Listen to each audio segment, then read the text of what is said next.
That's an old question of what inspires you, and I think as an artist you're asked that all the time. And it can be something simple as, gee, that coffee tasted really good this morning, or that sound that bird made, or a sentence somebody said, or a joke, or something you see. I'm inspired by overheard phrases. I'm inspired by architecture. In fact, a form of architecture, I'm inspired by a grain elevator out in my hometown of Benson. And I grew up a few blocks from it. And I've created a whole series just based on this one grain elevator and how it looks in different light, how the purpose of it, the history of it. Every spring, if you've noticed, people put out furniture in their boulevards.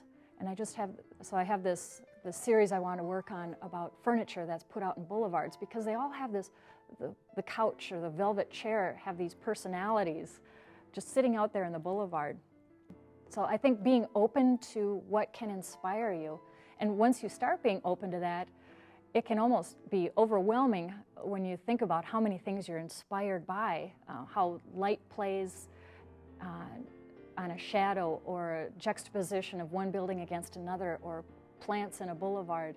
But once you start that whole process of being open to inspiration, sometimes it's kind of hard to shut it off. And that's when I'll jot a note, put it in a file folder, or tape it to my studio wall, and then another series starts. But it's like once you start noticing a certain area of inspiration, more things follow from that. And the trick is to start acting on those notes you've written for yourself.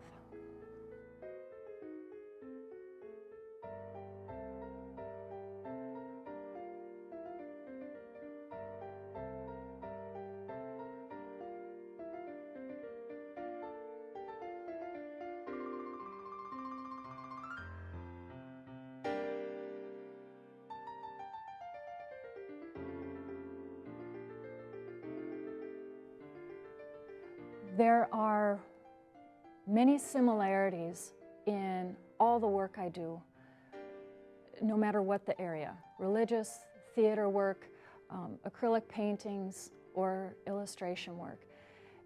The use of color is one.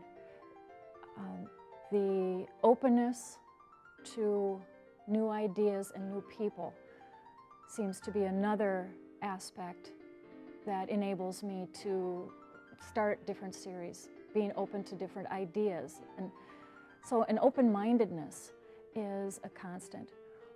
I see myself as a taller, healthier female Toulouse-Lautrec.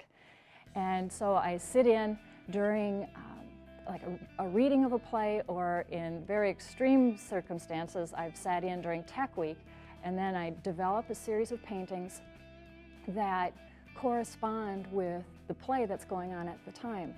And I'll have the artwork hanging in the lobby, and then it's kind of an honor system. People will just cut down the artwork from the wall, leave their money at the box, and then I'll get paid later. But what makes this a community building thing is I donate part of the money from the sale of the artwork to the theater troupe that's performing at the time, and also to the theater space that hosts the theater troupe. So I have one theater I'm doing this work for, and the second one is interested, and I hope to work in other theaters with it. But it's very exciting to do this work because I like to work in a lot of different mediums, and I have a lot of different ideas and tend to be prolific. I can use my illustration type techniques in really paying attention to what is this play trying to convey.